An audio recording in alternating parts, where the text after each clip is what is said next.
여고생을 추행한 바바리맨 잡고 보니 교육공무원이라고 하는데, 자, 사실은 임 변호사님한테 여쭤보는 게 좋겠지만 그래도 좀 당혹스러운 질문이 있으니까, 바바리맨이 맞나요 요즘? 여고생, 여중생 학교에는 간혹 있다고 합니다. 특히 뭐냐면은 차를 몰고 와가지고 여고생들 귀갓길에 여고생을 보면서 이 자기의 지퍼를 내려가지고 이렇게 하는 경우가 있다고 하거든요. 근데 이런 사람일수록 또 차량에 썬팅을 해놓습니다. 노출되지 않도록. 그리고 경찰에 검거됐을 때 뭐라고 하냐면은 자기의 어떤 사타구니가 가려워가지고 이렇게 한 거다. 이 변명을 합니다. 근데 이건 성추행범입니다. 바바리맨이라기보다. 만지고 해가지고 성추행범이거든요. 그렇죠. 근데 지금 붙잡힌 이번 피해자 같은 경우에는 이제 중학교 행정실에 있는 직원이었는데, 위험하지 않아요, 저런 사람들은 그러면? 근데 그러니까 이제 왜 그러냐면 그냥 단순 바바리맨이라고 우리가 불리는 노출증 정도로 공연음란죄로 처벌을 받는 그런 비교적 경한 범죄라고 볼 수 있는데, 왜냐하면 피해자가 직접적으로 있는 게 아니라 이거는 사회적으로 성풍속을 저해한다는 정도로 보거든요.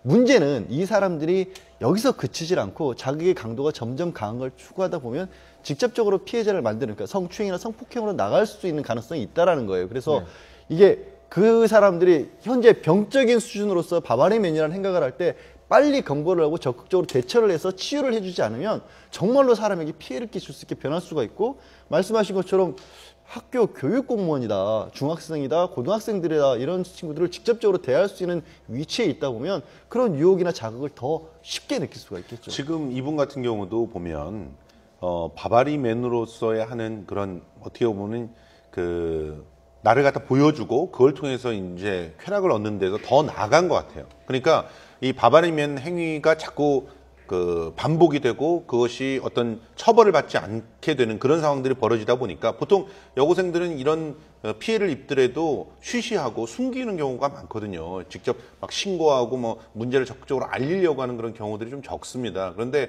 이렇게 여러 번 시도를 해도 걸리지 않고 처벌 안 받으니까 이제는 대담하게 가서 이제 만지는 것까지 이제 시도를 하는 거예요. 그러니까 이런 범죄들은 반복되면 반복될수록 범죄가 도가 심해지고 또 강력해질 수 있다는 거, 이런 부분을 좀 명심해야 될 것 같습니다. 중학교 행정실에 있는 직원이라고 했고, 이제 교육 공무원이라고 하는데, 저런 바바리맨들이 알고 보면 좀 직업이 조금 있다거나 멀쩡한 사람들도 저런 행동을 하나 보죠? 그렇죠. 저거는 그러니까 직업과 상관이 없습니다. 이렇게 성범죄자는 오히려 우리 전에도 지난주에도 한번 봤었잖아요. 인상이랑 전혀 상관이 없듯이 특히 성범죄는 직업이랑 상관이 없는 것 같고요.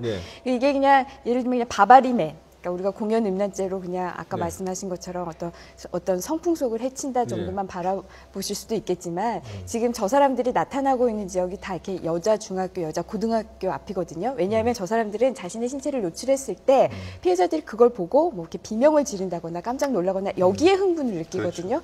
그래서 저 사람들이 많이 출연하는 곳이 저기인데, 저기 한창 자라나는 여자 중학생, 여자 고등학생이 저런 장면을 봤을 때 단순히 흉하다라는 정도가 아니라 그 트라우마가 굉장히 오래 가요. 저거는 명백하게 그냥 단순히 이 사람이 어떤 정신적인 문제가 있다라는 것만 치부해서는 안 되고요. 왜냐하면 피해가 너무 큽니다. 이 여학생들이 받는 피해가. 이런 거는 정말 일거백계식으로 좀 공연음란죄, 예전엔 그냥 이상한 사람이다 이렇게 치부했지만 이게 아니라 그냥 바로바로 다 신고를 해서 좀 처벌을 하고, 이 사람들이 만약에 치료를 해야 될 것이 있다면은 치료를 해주고, 이런 방법으로 나아가야지, 우리가 지금까지 너무 이 공연음란죄에 대해서 소극적으로 대처한 점이 없지 않아 있었어요. 벌금형으로 끝납니다. 이게 문제가 있습니다. 벌금형밖에 안 돼요? 공연음란죄는 벌금형이고 불구속이고 이 벌금형 선고되기까지 시간이 3개월 이상 걸립니다. 그러니까 이런 거를 엄벌을 하려면은 이 사람이 어떤 강한 구금 상태, 그 다음에 구금 후에 치료를 받을 수 있도록 장기간 어떤 수용시설에 구금하면서 치료를 할 수 있도록 한 제도적인 게 필요하지, 단순히 벌금 200만 원, 100만 원 내려봤자 이건 아무 의미가 없습니다.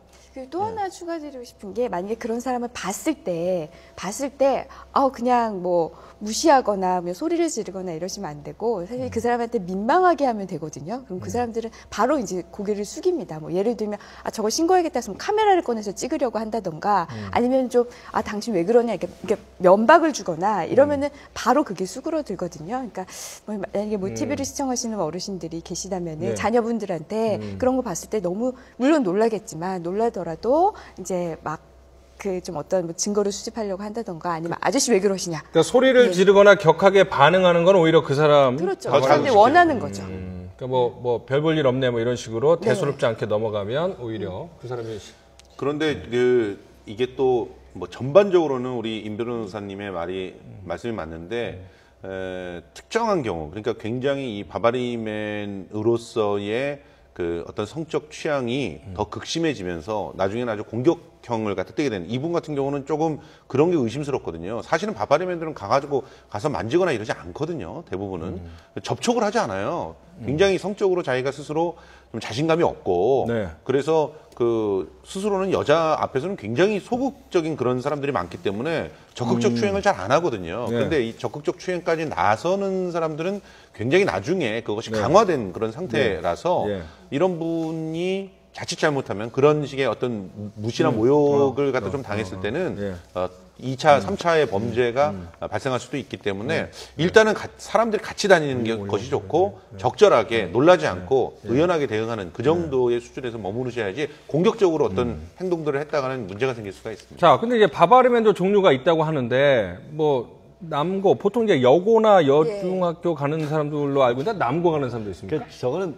잘못 찾은 경우였죠. 그러니까 아, 그런 거예요? 예, 여고 아마도 추측컨대 여고라고 생각을 하고 이렇게 들어갔었는데 네. 들어가서 남고라는 것을 깨닫고 빠져나오려고 했으나 그 남자 고등학생들이 좀 짓궂습니까? 이게 네.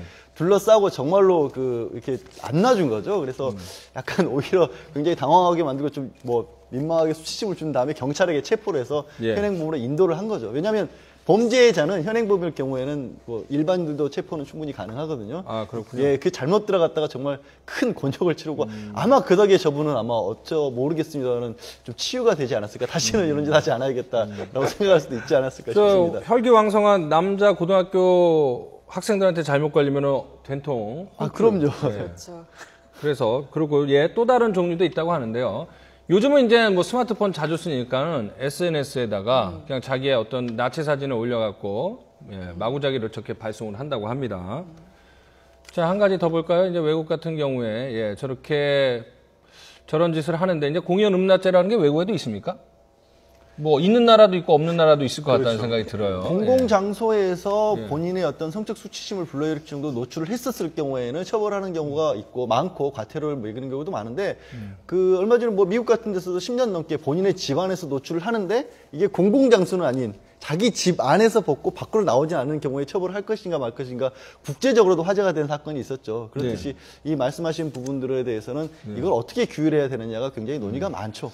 저 SNS를 통해서 전송을 하는 그 범죄의 형태가 최근에는 참 더 문제인 것 같아요. 실제로 저런 걸 통해 가지고 무작위로 보내는 것 때문에 여학생들이 굉장히 심리적인 그런 불안정을 갖다 보이는 경우들이 많은데 저걸 처벌할 수 있는 그런 방법들이 있음에도 불구하고 사실은 지금 밝혀진 거에 비해서 굉장히 많거든요. 그러니까 저런 부분들이 오히려 요즘에는 더 크게 문제가 되는 게 아닌가 하는 생각이 듭니다. 근데 이제 보통 이제 우리가 바바리맨이라고 하는데 이제 트렌치 코트를 입고 하는데 이거 뭐 저작권 같은 거는 안 걸리나요? 바바리맨이 어떤 특정 상표를 기억나게 하는데. 저작권으로 보호할 만한 가치가 그러니까 그 업체에서는 업체 입장에서 굉장히 기분 나쁘죠. 우리 왜 흔하게 말씀드려서 그 버버리라는 업체도 사실은 국내에서는 국내 브랜드 뭐 다른 데에서 버버리라는 이름을 썼다 그래서 실제로 고소해서 상품권 사용하지 말라고 한 적도 있었고 혹시 기억하실지 모르겠습니다만 옛날에 그 변태 성행이라는 업소를 터키탕이라고 불렀던 때가 있잖아요. 그렇죠. 그때 터키 대사관이 적극적으로 나서가지고 앞으로 당신의 나라에서 터키라는 이름을 이런 데 사용하면 안 된다라고 해서